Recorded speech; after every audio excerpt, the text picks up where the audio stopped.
Well, fine, good afternoon all. This is Patricia and I am traveling for history. I'm in Bristol, Vermont today, and this is Briggs Cemetery, Briggs Hill Cemetery. I found out exactly and put it on my website.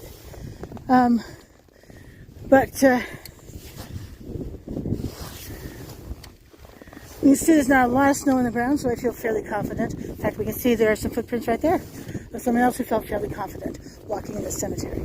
So I'm not going to do a lot here because, well, you know, it's sun is beginning to set. So, but I see there's a brass marker over here. Clearly, whenever we see a flag, it denotes someone who was a veteran. All right, so let us continue. And this is the calm before the storm. Heather is coming to get us. Okay, so this is Harold N. Trombley, U.S. Navy, April 26, 1933 to July 26, 2014. Thank you for your service, sir. So I'm guessing maybe Korea, maybe Vietnam, maybe both. I'll see what I can find. Oh, we see that there's a monument down over here.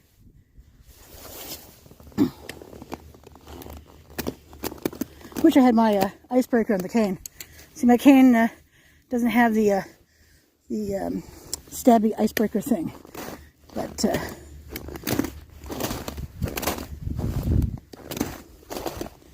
so I can't even tell you who this was right here.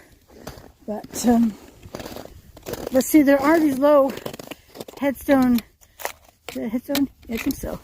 Could be a tree, but you see why it could be dangerous walking in a cemetery with snow on the ground. So this one says husband. Let me guess. This one covered with this stuff here. Did he say anything? I think it's his wife, actually. And what's the name? Can we read the name? Can I read it through here?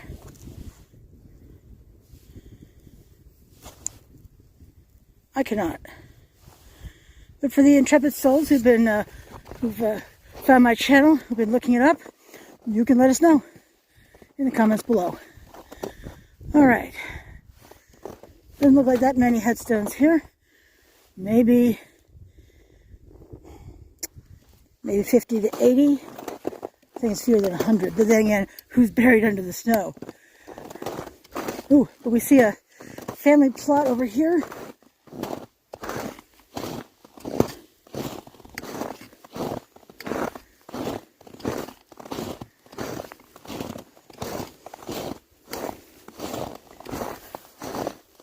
You know, this would not be inexpensive nowadays, and I can assure you this would not have been inexpensive in its day either. And we can see there is a monument in there. Let's see what we can find out by walking in front. That's an interesting dip there. What I love about snow is you can really see when the land is dipping, and it's harder to tell otherwise. Ooh, little footprints, little paw prints there. I don't know what kind of animal would have left that track, but I know that I have viewers who do know such things. So chime in, let us know. Oh, Briggs.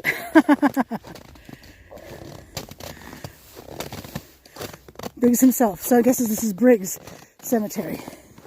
Because I'm on Briggs Hill Road, by the way.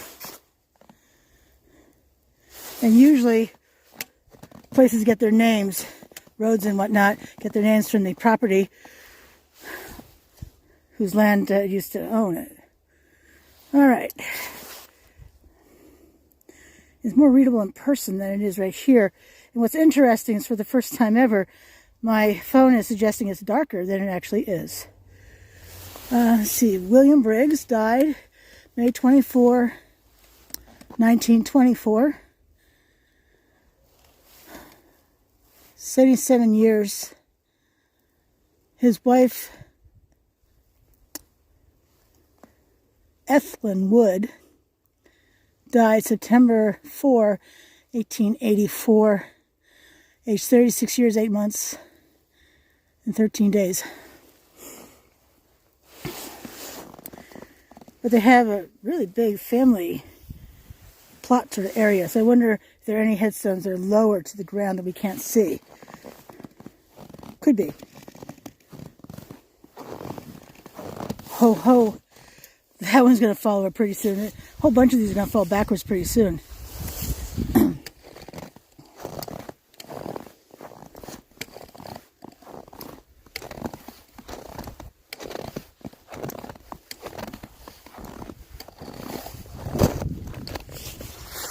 You can see the underlayment of the headstone right here. All those stones that are stacked right there. It doesn't appear that they are pasted together, but that could have long ago dissipated, burned off, melted away, whatever.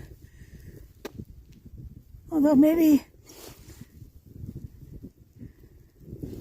those are not pebbles right there, or rocks right in the middle there. That kind of looks like paste, but for those who know better, please let us know. Danforth. One thing in relation to Danforth, was it pewter? I cannot read the headstone though. By the way, if you're going to come to a cemetery and you're saying, I'm going to clean these headstones so people can read them again, don't use bleach. Please don't ever use bleach. And I don't think you should use ammonia either, but because what it does is it erodes away the lettering you're trying to make readable. So be mindful of that. The federal government requires the use of only D2 in federal cemeteries. D2 you mix with water, and that's the only cleaner allowed in federal cemeteries. It looks like someone from the American Civil War is buried over here. Let's see who that is. It's funny, I always use the present tense, even though they've been dead longer than I will ever live. Cushman, A.J. Cushman, died December 23, 1918 at the age of 84. His wife, Ella M. Stone, died February 20, 1904, aged 50 years. Their children, I think it says Dolphy A., died February 22, 1885, 19 days. And Dora E., died August 14, 1898, aged 15 years, 7 months. And there's another name down there. Aone, died June 12, 1902, aged, I think it's 12 years, 8 months. Wow. That is ridiculously difficult. And then down here, we can see its post. What's the number on the post? I think it's 110, GAR, so Grand Army of the Republic. So yes, he served. He's the likeliest one who served during the American Civil War.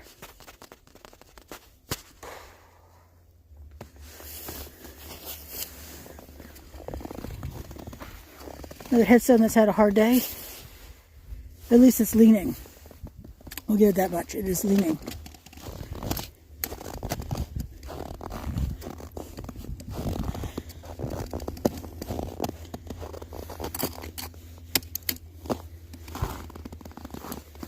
If you wonder why I'm walking so slow, it's because the ground is so hard, which suggests to me that there's ice underneath. And I don't want to face plant in a cemetery. I just don't.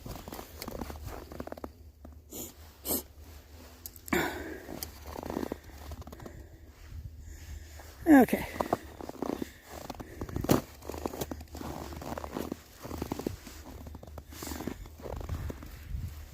Trying to decide which way I want to go.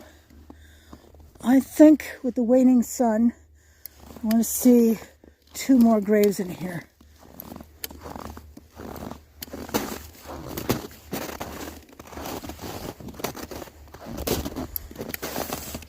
This one right here is one of them, and it's because of that star there that tells me, well, it suggests strongly to me it's another American Civil War veteran.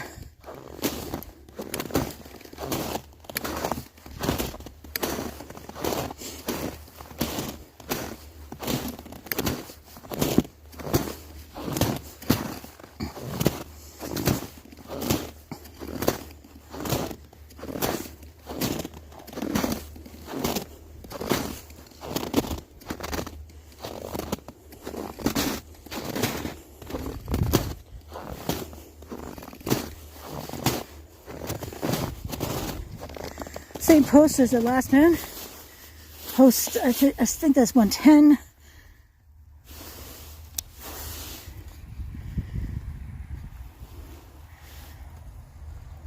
So I'm right. Talking a Civil War veteran here. George W. Varney. August 12, 1820 something. To January 24, 1904. His wife, Harriet G. Bain, let's see, looks like she died November 22, born November 22, 1835. Their children, someone and baby. Let's see if it's any easier. Not really.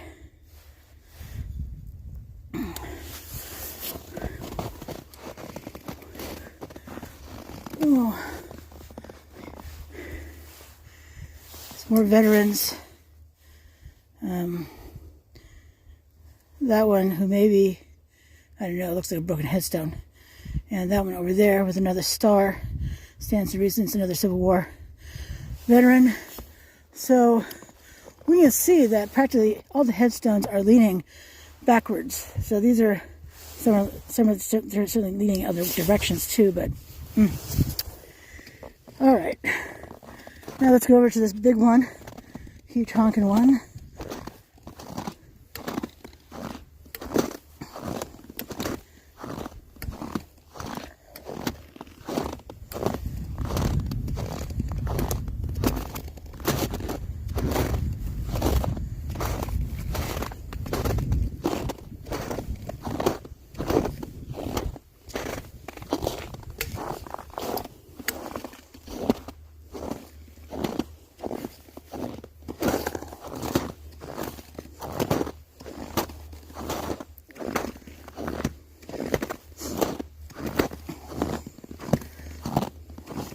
This one right here, huge honking one, right? Compared to the others.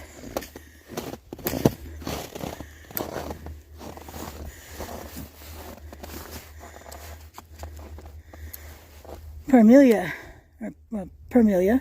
wife of Charles C. Clark, died November 23, 1890, age 77 years and 8 months. Our mother. I don't know about you. This style of headstone reminds me of a powdered wig. Try to unsee that now. I want to say this is only the second time I've seen this kind of style. The first one was in Greenmount Cemetery in Burlington, Vermont. I have to look back at that one because I think that was back in 2021 when I filmed it. This is Howard Clark.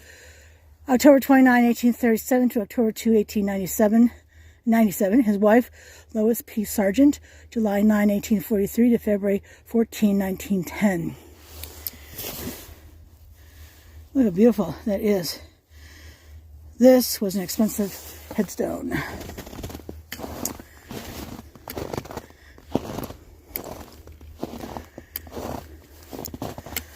And Amelia Clark, wife of DP, died April 1890 something, aged 45 years. Look how beautiful that is. It's so stunning. All the carving that took. Someone's time cost money.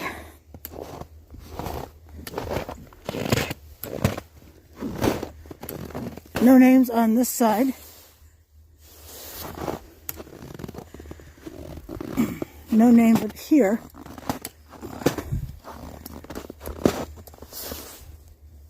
Although the name Clark is at the base. And let's see, I didn't notice. So let's go around and check. Oops. No names over here either. Huh. But it's really beautiful.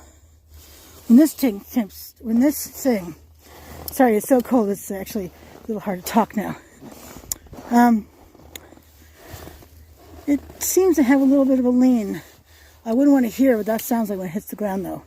That would be loud. It would reverberate. So yeah, Mr. Clark had a decent amount of cash. I'll see what I can find out and share that with you once I do. And then again, if you are someone who watches this channel, and certainly a couple of people newer to the channel who are posting comments about who people were, wow, keep it up. I love it. There's another headstone that has had a better life. It's broken into pieces. Oh, and there's another family cemetery over there, but the sun really is setting. It's not as dark as the camera suggests, but it's getting there. So this is Patricia. I'm traveling for history. Thank you so much for coming with me today, as I have filmed at least a good portion of Briggs Cemetery in Bristol, Vermont. Until I see you again, I hope you have a fabulous rest of your day. Stay safe and warm when Heather hits us. If you've already experienced her, I'm sorry. Hope you're doing well. So, see you soon. Bye now.